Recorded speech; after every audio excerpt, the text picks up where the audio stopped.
भाद्रपद शुक्ल पंचमी को हम ऋषि पंचमी कहते हैं। विशेष रूप से इस दिन हम सप्त ऋषियों के सहित मां अरुंधति का पूजन और यजन किया जाता है। और विशेष रूप से जो स्त्रियां जिन्होंने ज्ञात अज्ञात में उन्होंने कोई भी पाप किया हो या रजस्वला धर्म में उन्होंने पात्रों को और रसोई के पात्रों को अथवा जो कृत्य उनको नहीं करने चाहिए वो कृत्य उन्होंने किए हो, तो उनके प्रायश्चित के लिए उनको यह व्रत अवश्य करना चाहिए।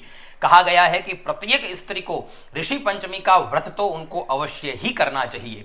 प्रातः काल उठ करके स्नान आदि से निवृत्त होकर के ऊंगा, जिसे चिड़चिड़ा कहा जाता है, उससे दातुन करने का विधान है। उसके पश्चात गंगा जल से और तीर्थों के जल से स्नान करना चाहिए। स्नान करने के पश्चात पंचगव्य का प्राशन करे और फिर अरुंधति के सहित सप्त ऋषियों का पूजन करे। और सप्त ऋषियों का पूजन करते हुए यह उनसे प्रार्थना करें कि मैंने ज्ञात अज्ञात में कोई भी पाप किया हो तो आप उन पापों को नष्ट करें और मुझे आप क्षमा प्रार्थी समझ करके आप मेरे जो पाप है उन पापों को आप जो है नष्ट करें।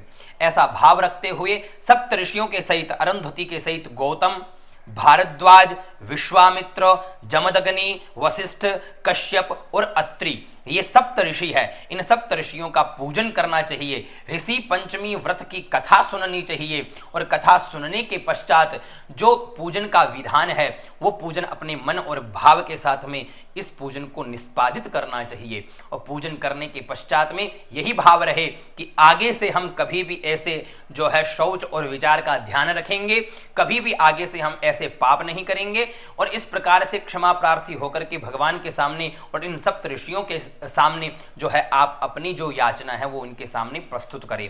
और ऋषि पंचमी का व्रत ध्यान रख करके प्रत्येक स्त्री को करना चाहिए। इसलिए यह संदेश, यह वीडियो आप प्रत्येक घर में पहुंचाए, सभी तक यह संदेश अवश्य पहुंचाए। हमारे सनातन संस्कृति की जो सुंदरता है, जो इनमें गहनता छुपी हुई है, वो हर व्यक्ति तक पहुंचनी चाहिए।